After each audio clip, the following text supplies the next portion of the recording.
Un cordial saludo para todos. Para empezar es necesario poner en contexto lo sucedido en las protestas que se originaron a partir del 28 de abril del presente año. Después de muchos años de injusticia y desigualdad en la población colombiana y junto con ello una reforma tributaria que puso en descontento a la población en general, Colombia ha vivido una oleada de protestas desencadenada por una reforma tributaria impopular, alimentada por la enorme desigualdad y la brutalidad policial y enojada en gran parte por los efectos en la salud y la economía de la pandemia. La oleada de protestas en Colombia refleja demandas profundamente arraigadas que afectan a una gran parte de la sociedad y que están enraizadas en necesidades económicas y en los altísimos niveles de desigualdad que la devastación sanitaria y económica causada por el COVID-19 puso en evidencia. Ahora bien, es pertinente traer a colación una de las teorías más reconocidas para así poder explicar la situación atípica en la que estuvo inmerso el territorio colombiano este año. Respecto a las manifestaciones provocadas principalmente por la reforma tributaria, dicha teoría a la que aludo es el constructivismo.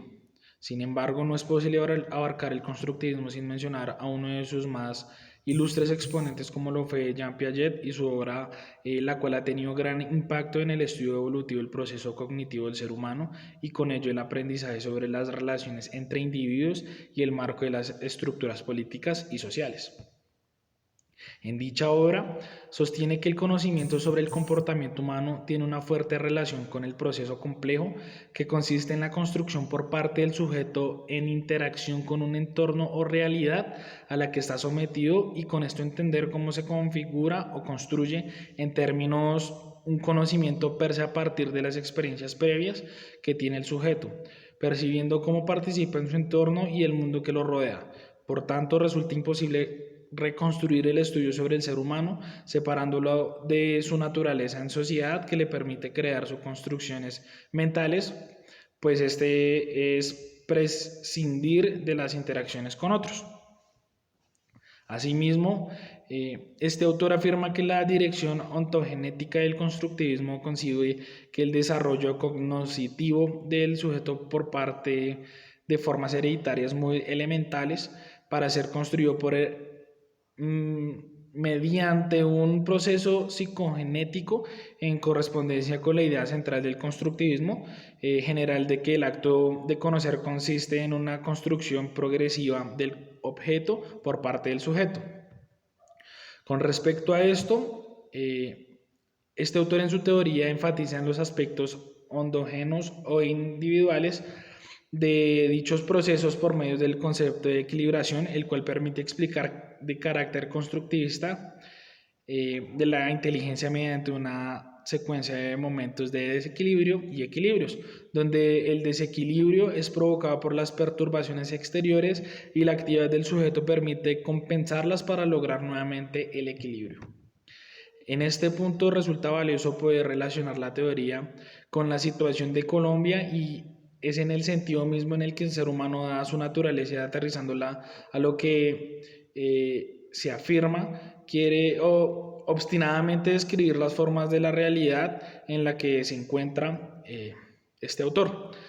Recibe información del exterior, también algunos elementos significativos que le permiten construir un conocimiento y es a partir de dicha experiencia que valora su entorno y le otorga a su vez múltiples significados a su alrededor.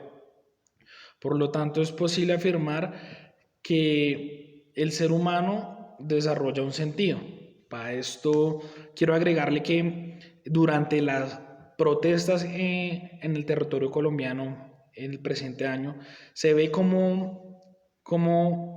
se puede relacionar por medio de esta teoría, ya que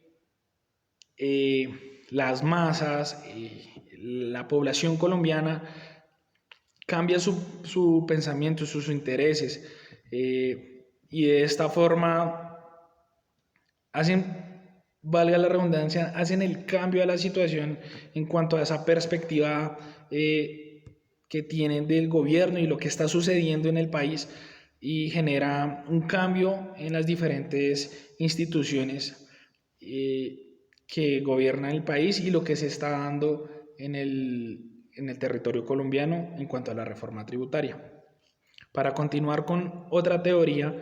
está la teoría de las élites. aquí podemos entender un poco más qué es lo que pasa allá de quienes gobiernan, a diferencia de lo que está pasando con nosotros como protestantes o como partícipes de las masas. Personalmente creo que la teoría de las élites nos deja muy claro cómo funciona todo, el por qué pasa este tipo de cosas y cómo se manejan estas situaciones en la élite, puesto que en todas las sociedades la dirección política, económica, administrativa, entre otras, son ejercidas por una minoría organizada, donde se observa una circulación de estas élites, como la menciona Pareto, la clase política según Mosca y la ley de hierro de las oligarquías según Michels. En todas las sociedades desarrolladas o no, aparecen dos grupos de personas, la élite que es la que gobierna y las masas que son gobernadas. Como lo menciona esa teoría de élites, todas las revoluciones se reducen a una determinada dominación de clases, pero todas las clases dominantes solo son pequeñas minorías para conservar el dominio total de la élite. La clase gobernante coopta elementos de la clase gobernada tanto para el uso de las fuerzas y el desarrollo del poder. Las élites emplean a las clases inferiores riendo como un homenaje puramente verbal a sus sentimientos, recurriendo a la demagogia con el fin de conservar el poder.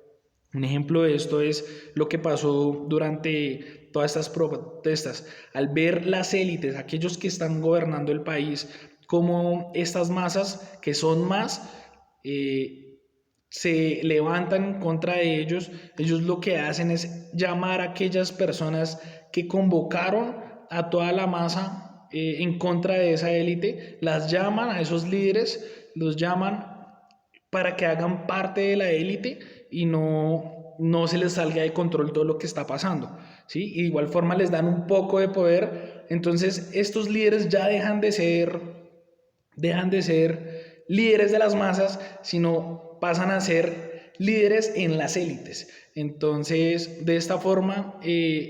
las élites manejan como este tipo de manifestaciones de las masas, que si bien es cierto, las masas siempre serán más, como lo menciona esta teoría, que la misma élite. Son grupos minoritarios organizados, mientras que las masas, pues, es un grupo desorganizado. Y ellos siempre buscarán mantener el poder y heredarlo de forma secuencial para de esta forma mantener siempre el poder. Yo creo que esta teoría refleja muy bien lo que pasa durante estas protestas en el territorio colombiano, porque se ve cómo los colombianos estamos de una u otra forma como cegados y cómo esta élite, al ver lo que pasó y de pronto como el colombiano ha despertado un poco o se cansó, más que despertar, se ha cansado, ellos lo que hacen es seguir manteniendo el poder, prometiendo o llamando a aquellos que convocan como a esta pequeña revolución, ¿verdad? Entonces creo que es una teoría que conviene muy bien con el tema a tratar. Para continuar, ¿cómo podría interpretar yo el constructivismo que sucede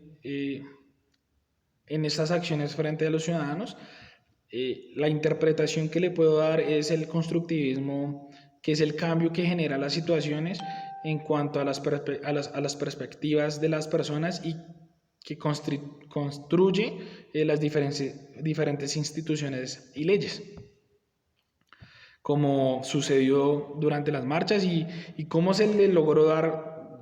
por decirlo así, como una pausa a estas protestas. Creo que las masas obligaron y frente a ese cambio, esa perspectiva que tuvieron las personas, construyeron diferentes instituciones y lograron ejecutar unas leyes y quitar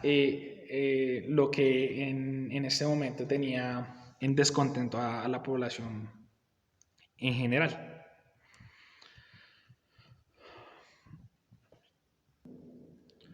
Continuando, los movimientos estudiantiles en el siglo XX y su relación con los movimientos actuales. Y la relación de los movimientos estudiantiles en el siglo XX y los actuales es que desde entonces se ha luchado a través de estos movimientos por una educación pública al servicio del pueblo. Este era una de las temáticas de la gran aglomeración de personas que salieron a marchar en contra del gobierno, y era la educación, no solo por parte de los jóvenes, sino por parte de los padres, de la gente que ya ha vivido durante mucho tiempo esto y que quiere apoyar a los jóvenes colombianos en cuanto poder lograr una educación pública como debería ser en el territorio. Al igual que en el siglo pasado, los movimientos estudiantiles y los actuales caen en fuerzas represivas por parte del Estado y en hechos de violencia, como lo vimos en el presente año durante las protestas. Se ve como la fuerza o las instituciones que deberían proteger la población colombiana se levantan en contra de la población civil, de aquellos que a los que deberían presentarle su apoyo, ¿verdad? Continuando, vamos a mencionar algunas de las similitudes que tuvieron las movilizaciones del MANE en el año 2010-2011 y las actuales en el año 2021. Como primera, la similitud es que ambas se dieron por reformas, ¿sí? Una de ellas fue la reforma a la educación superior y la del presente año, la reforma tributaria,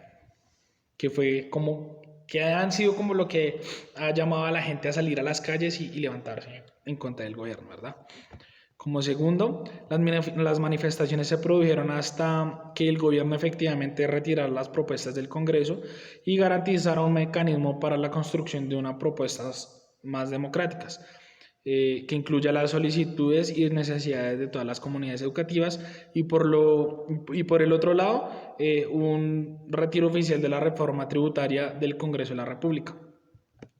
Como tercer punto, han sido los paros nacionales con más larga duración en el territorio colombiano, cada uno con más de un mes en bloqueos y lucha en contra del gobierno para hacerse escuchar y poder retirar estas reformas. Como cuarto y último, el movimiento estudiantil en la actualidad, a pesar de encontrarse sumamente fragmentado y de existir grandes sectarismos en algunos colectivos, es partícipe de las luchas sociales y que ocurren en el país, ¿verdad? Entonces los jóvenes, los estudiantes, el sector estudiantil hace una suma muy grande en lo que se llama movilizaciones o todo lo que tenga que ver contra el gobierno, porque hacen un peso gigante y se hacen escuchar, ¿verdad? Esto es una similitud de lo que pasó en el 2010 y lo que pasó en el presente año, y es que el sector estudiantil es un brazo muy fuerte para que el gobierno escuche las movilizaciones. Por último, ¿cuáles fueron los pasos a seguir del gobierno de qué manera reaccionó el gobierno después de estas movilizaciones? Y es que tuvieron que revocar estas reformas y buscar y socializar con aquellos líderes de las movilizaciones para poder llegar a un acuerdo y de esta forma escuchar las diferentes partes o diferentes grupos de movilizaciones para poder ejercer las leyes pertinentes y lo que el pueblo necesita y quiere. Bueno, y no siendo más, muchas gracias por escucharme. Mi nombre es Juan Felipe Chávez. Espero haya quedado un poco claro el análisis en cuanto a las protestas en el año 2021 y las teorías mencionadas anteriormente, y de cómo las movilizaciones o los movimientos estudiantiles del siglo pasado han afectado mucho el presente, y de esta forma yo creo que la juventud o valga la redundancia, los estudiantes, estos movimientos estudiantiles hacen un gran peso para que el gobierno escuche como las necesidades, uno, como estudiantes, dos, como parte del pueblo colombiano y poder ejercer de pronto un cambio que es lo que se busca hace mucho tiempo. Entonces,